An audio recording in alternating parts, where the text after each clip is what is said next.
नमस्कार। मैं इंजीनियर रानी ठाकुर हूँ। मैं भोपाल से हूँ। LIC ऑफ इंडिया से एक MDRT बीमा सलाहकार हूँ। बीमा जगत की सबसे बड़ी उपलब्धि MDRT, जिसे मैंने कई बार अचीव किया है। दोस्तों, कल मैं एक फाइनेंशियल एडवाइज़र का कुछ वीडियो को देख रही थी। काफ़ी ज़्यादा उनके फॉलोवर हैं, सब्सक्राइबर हैं। मैंने देखा कि उन्होंने LIC के इंडोमेंट प्लान और SIP की तुलना की है। या मैं फील्ड में जाती हूँ, बहुत सारे लोग ऐसे हैं जो LIC के इंडोमेंट प्लान की तुलना SIP से करते हैं।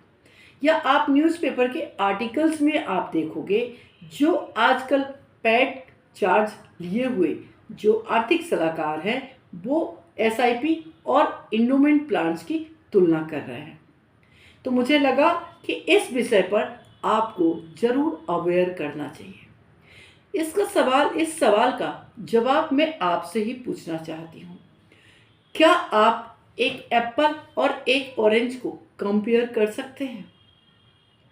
मैं फिर से पूछ रही हूँ, क्या आप एक एप्पल और एक ऑरेंज को कंपेयर कर सकते हैं? इसका जवाब आप कहेंगे बिल्कुल नहीं। दोस्तों, दोनों ही सेविंग सिस्टम है, लेकिन दोनों के अपने अपने प्रॉस एंड कॉन्स हैं। कभी भी इनको कंपेयर आप नहीं कर सकते, और यदि कोई कंपेयर कर रहा है तो आपको वो गलत जानकारी दे रहा है। क्योंकि हमारे देश की जो सेविंग सिस्टम है, वो सेविंग सिस्टम जो है अलग अलग माध्यम है, अलग अलग पोर्टफोलियो है। लेकिन जो अकाउंट के सेविंग सिस्टम की यदि बात की जाए, तो हमारे देश में शॉर्ट टर्म सेविंग सिस्टम जो है वो बैंकिंग है, और लॉन्ग टर्म सेविंग सिस्टम जो होंगे वो IRDA के द्वारा, जहाँ पर 10 साल या उससे ज़्यादा की सेविंग सिस्टम होगी। PPF आप ले सकते हैं, सुकन्या समृद्धि ले सकते हैं।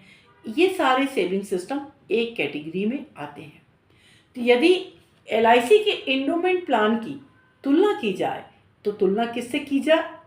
PPF से तुलना की जाए, किसान विकास पात्र से तुलना की जाए, सुकन्या समृद्धि से तुलना की जाए, पोस्ट ऑफिस के FD से तुलना की जाए, पोस्ट ऑफिस की पॉलिसी से तुलना की जाए, अदर बैंक के इंडोमेंट प्लान से तुलना की जाए। यदि इन सारी चीज़ों से तुलना की जाए, तब LIC के इंडोमेंट प्लान्स के रिटर्न को सही न्याय मिलने वाला है। लेकिन यदि आप इसकी तुलना गोल्ड से कर देंगे, ज़मीन जायदाद से कर देंगे, SIP से कर देंगे, तो ये तुलना ही आपका गलत है। तो सेविंग सिस्टम का सही तरीके से समझें कि कौन सा सेविंग सिस्टम आपकी आवश्यकता में है, किस सेविंग सिस्टम का क्या इम्पोर्टेंस है आपकी लाइफ में, कैसे उस सेविंग सिस्टम से आप अपने फाइनेंशियल गोल को अचीव कर सकते हैं। केवल सब्सक्राइबर बढ़ाने से या पैड चार्जेस ले लेने से, कुछ भी बोल देने से अपने ग्राहक को, जो पब्लिक है, उससे बेवकूफ़ बनाने से फाइनेंशियल गोल अचीव नहीं हो सकती है।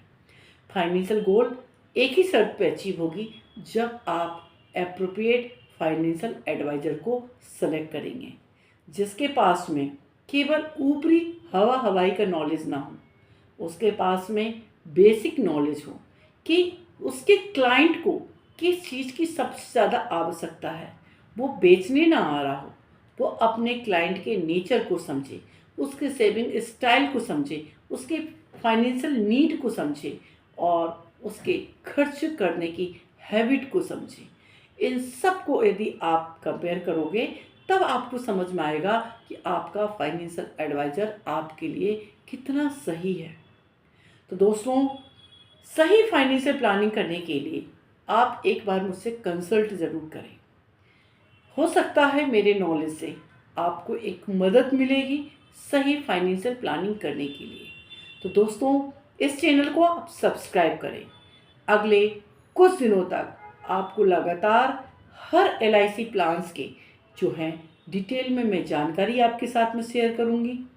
कहाँ पर पैसा लगाना चाहिए, किस उद्देश्य के लिए पैसा लगाना चाहिए और क्यों लगाना चाहिए, इन सारे विषय पर मैं आपसे बात करूंगी।